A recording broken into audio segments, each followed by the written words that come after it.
Hi అండి, welcome to Annapurni talks. ఇవాళ recipe ఏంటంటే సింపుల్గా చాలా చాలా టేస్టీగా క్యాబేజీ ఫ్రై అండి. ఈ విధంగా ఒకసారి ట్రై చేసి చూడండి, మీ అందరికీ కూడా బాగా నచ్చుతుంది. దీంట్లో మనం ఎలాంటి కలర్స్ కానీ మసాలాలు కానీ ఏమీ వాడకుండా సింపుల్గా 10 నిమిషాల్లో చేసుకోవచ్చండి. టోటల్గా మొత్తం మీద 10 నిమిషాల్లో ఈ క్యాబేజీ ఫ్రై అయితే రెడీ అయిపోతుంది. ఇప్పుడైతే క్యాబేజీ ఫ్రై ఎలా చేసుకోవాలనేది చూసేద్దాం. ముందుగా అయితే నేను ఒక క్యాబేజీ తీసుకున్నానండి, మీడియం సైజు. ఇదంతా కూడా చక్కగా నీట్గా కట్ చేసుకోవాలి. చిన్న చిన్న పీసెస్ లాగా కాకుండా ఇలా పొడవుగా కట్ చేసుకుంటే బాగుంటుంది ఫ్రై అనేది. చూసారు కదా, ఈ వీడియోలో చూపించినట్టు కట్ చేసుకోండి. ఫ్రై మాత్రం చాలా బాగా వస్తుంది. ఇలా కట్ చేసుకున్న దాన్ని చక్కగా 2 సార్లు కడిగేసుకొని పక్కన పెట్టుకుంటే సరిపోతుంది. దీంట్లో మనం ఎలాంటి కారం యూస్ చేయం కాబట్టి మీకు కారం సరిపడగా పచ్చిమిరపకాయలే యూస్ చేయండి. కారం ఏంటంటే మంచి ఘాటున్న పచ్చిమిరపకాయలు తీసుకుంటే ఈ క్యాబేజీ ఫ్రై చాలా అంటే చాలా టేస్టీగా ఉంటుంది. ఇప్పుడు నేనైతే 6 నుంచి 7 పచ్చిమిరపకాయలు తీసుకున్నాను, ఒక ఆనియన్ తీసుకున్నాను, చక్కగా కట్ చేసి పక్కన పెట్టేశాను.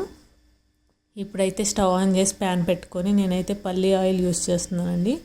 పల్లి ఆయిల్ వేసుకొని వేడైన తర్వాత ఇలాగా పచ్చెనపప్పు, మినపప్పు, ఆవాలు, జీలకర్ర వేసి మంచిగా గోల్డెన్ బ్రౌన్ కలర్ వచ్చేంత వరకు ఫ్రై చేసుకోవాలి. ఇవి ఎంత ఫ్రై అయితే అంత కమ్మగా ఉంటుంది ఫ్రై అనేది.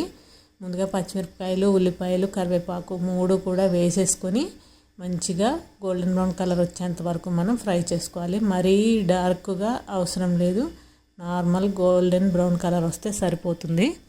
ఈ విధంగా ఫ్రై చేసుకున్న తర్వాత మనమైతే ముందుగా కట్ చేసుకున్న క్యాబేజీ వేసుకొని చక్కగా అంతా కూడా కలుపుకోవాలి. దీంట్లో మనం ఎటువంటి వాటర్ యూస్ చేయట్లేదు, ఎలాంటి ఇంకా మసాలాలు యూస్ చేయట్లేదు కాబట్టి మనకి ఈ కారము ఈ పోపుతోని ఈ టేస్ట్ అంతా వస్తుంది. ఇప్పుడైతే ఇదంతా కలుపుకున్న తర్వాత ఈ ఫ్రైకి సరిపడా సాల్ట్ వేసేసుకోవాలి. సాల్ట్ వేసుకున్న తర్వాత కూడా మంచిగా సాల్ట్ అంతా పట్టే విధంగా క్యాబేజీకి మనం కలుపుకొని మూత పెట్టుకోవాలి. మూత పెట్టుకొని సిమ్లో పెట్టుకొని 5 నిమిషాలు వదిలేసిన తర్వాత ఒకసారి మూత తీసి మొత్తం కూడా మళ్ళీ కలుపుకోవాలి.